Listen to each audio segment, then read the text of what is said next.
George Washington, with 75 aircraft on board, plus 3 other ships, is now steaming from the eastern Mediterranean. In a week, they will join the carrier Nimitz in the Gulf and 16 other ships already there, along with the 120 Air Force planes in Saudi Arabia and Kuwait.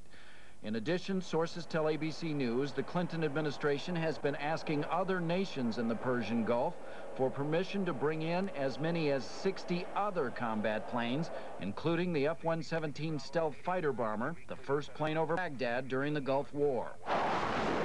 The immense firepower is the strongest indication yet. If it comes to airstrikes, the U.S. is prepared for an attack of large proportions, taking many days. This is a crisis of Saddam's making. It can be unmade only when he can no longer threaten the international community with weapons of mass destruction. Our purpose is not to bomb him into behavior modification as such, but rather to seek to coerce compliance.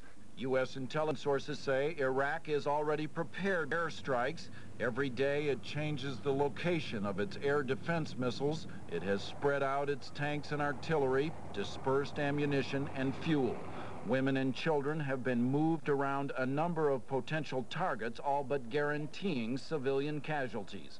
As for possible production of biological and chemical weapons, U.S. intelligence sources say much of the hardware to make it could have been moved and hidden by now. All this makes any air campaign to cripple Saddam Hussein's military capability that much more difficult to hurt his military capability, and more likely that he would harm civilians. Yet another reason why President Clinton would prefer a diplomatic solution. Peter? Thanks very much, John McCarthy of the Pentagon. ABC's John Cochrane now standing by at the White House. John, what's going on behind the scenes? Do they believe all these words about a diplomatic solution? They do not. Publicly, they are saying they want a diplomatic solution, and privately they want a diplomatic solution. I'm told, however, that in the past 24 hours, President Clinton has decided this will probably end in military action. He now sees his job as winning over public opinion here at home and also doing the same thing with allies and with the UN Security Council. If he fails to do that, however, I am told he is prepared to act alone, Peter. How much confusion is there in the White House about what military action should be? I'm told it would be the most massive airstrikes Bill Clinton would ever have ordered on Iraq. You will recall that twice before he's ordered airstrikes, I'm told this would be much larger. Okay, John Cochrane at the White House, thank you very much. Later in the broadcast, we'll get back to the crisis with Iraq. For example, what has happened to the U.S.-led coalition that fought together in the Gulf War? Now, some other news. Turmoil at the United Nations, and a major debate about whether the United States or any combination of nations can do anything about it. The urgency is clear.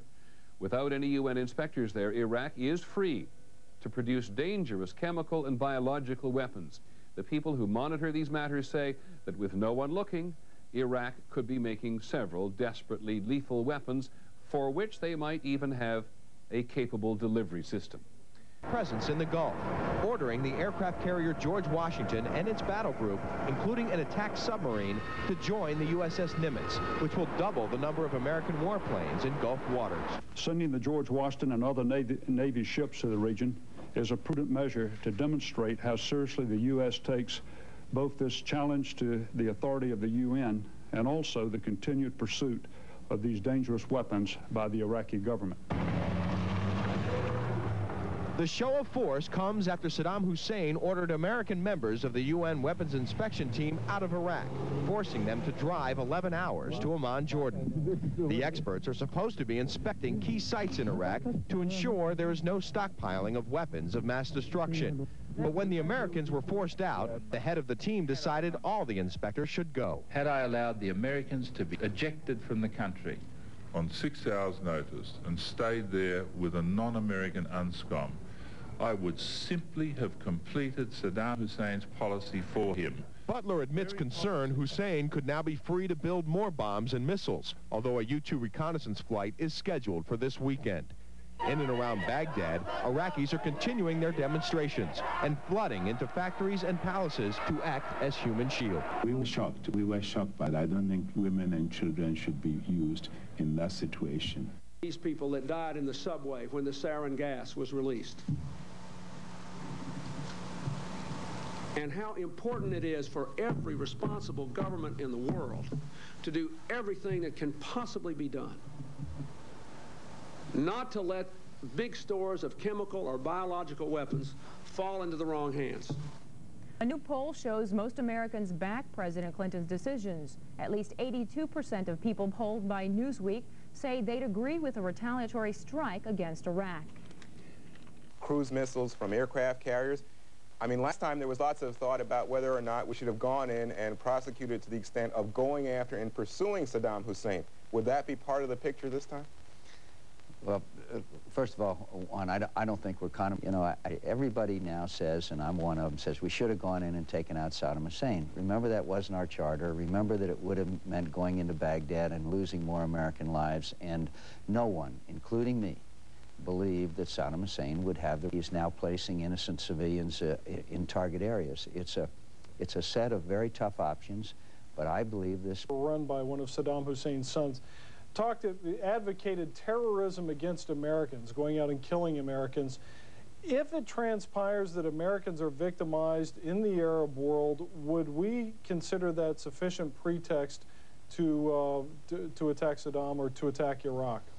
I think it depends on the evidence, the linkage, and the severity, obviously, of the damage. And by the way, you know, they've threatened to commit acts of terror against American citizens, and we've seen manifestations of it just recently in Pakistan. This is still a very dangerous world. Well, is that Iraqi-sponsored, to your knowledge, or do you have any reason to think that's Iraqi-sponsored? No, I have no knowledge of that. But as you know, there have been continuous allegations that the Khobar Towers bombing in Saudi Arabia that took 19 American lives, that there's a connection between that and Hezbollah and Iran. But I do not have hard evidence of that, but there's certainly been many allegations of that. Senator McCain, I wanted to ask if there was any concern here as we look at these scenarios that, in fact, Saddam Hussein might launch some of those weapons, chemical weapons or nuclear weapons against Israel or any of our other allies in the Mideast, and that this suddenly might explode into a regional battle, if not potential for World War III.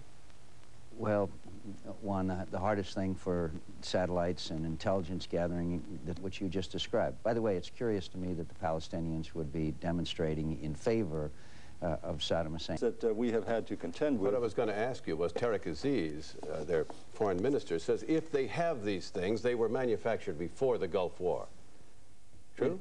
Well, they were manufactured before the Gulf War. His point seemed to be that after the Gulf War, they had stopped their manufacture. Well, there's only one very important point to make in response to this.